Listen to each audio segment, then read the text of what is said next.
Yeah, so I'm not. Look, this isn't going to be a super long review.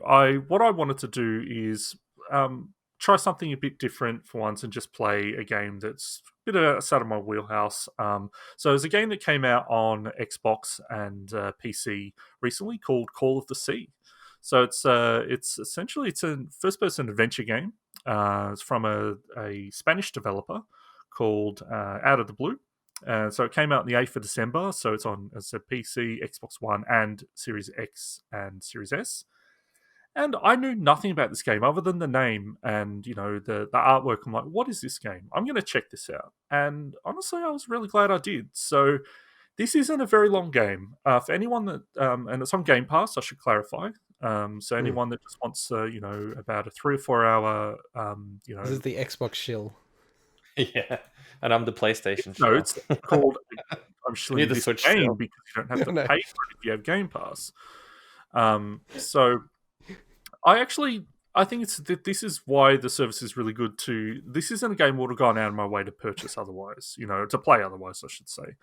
And I had a really great time. It's what I'd say is, as I said, it's not a long game, but it's got a really cool narrative hook to it. So you are basically you're a woman named Nora Everhart, and your family has a history of this mysterious disease that manifests itself as kind of like these black spots that start appearing from your hands and start growing up your arms. And you don't know anything about it, and your husband has essentially followed a trail, and it's set in the 1930s. He has gone off to explore and trying to essentially find a cure to this mysterious disease. And you play as Nora Everhart, and you essentially are following the trail of your husband to this mysterious island that's near Tahiti. And the game is it's not a horror game in any way, but there's this sense of dread and mystery that is really, really cool, and it's very Lovecraftian. And as soon as I started to get that sense, I'm like, I had no idea, and I love me anything that's like Lovecraftian kind of inspired, other than the racism, of course. So, and basically, Important caveat. yeah, exactly.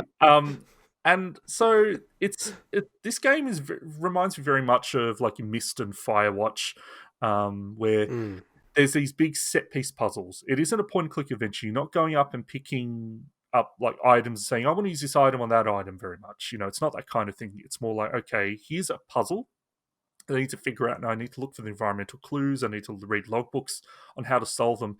And these puzzles are actually pretty tough, like really, really hard. And there's not that many of them. They went for the size of the puzzle and the quality of the puzzle as opposed to lots of little ones.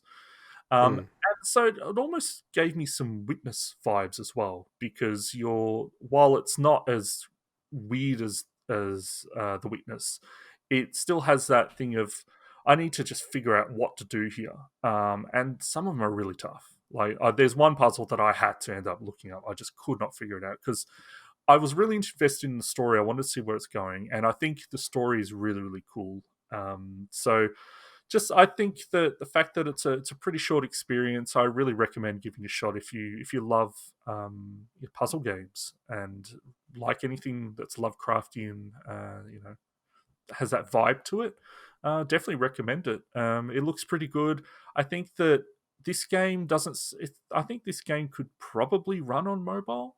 I think it'd actually be a really cool mobile game or like a tablet game as well. Okay. So, Okay. yeah, I think it's great. Yeah, I really recommend it. As I said, it's on Game Pass, and it's pretty short. So, yeah. I actually downloaded it for that. Yeah, I reckon give it a shot. I think you'd probably like it more. Okay. No, sweet. Sounds good.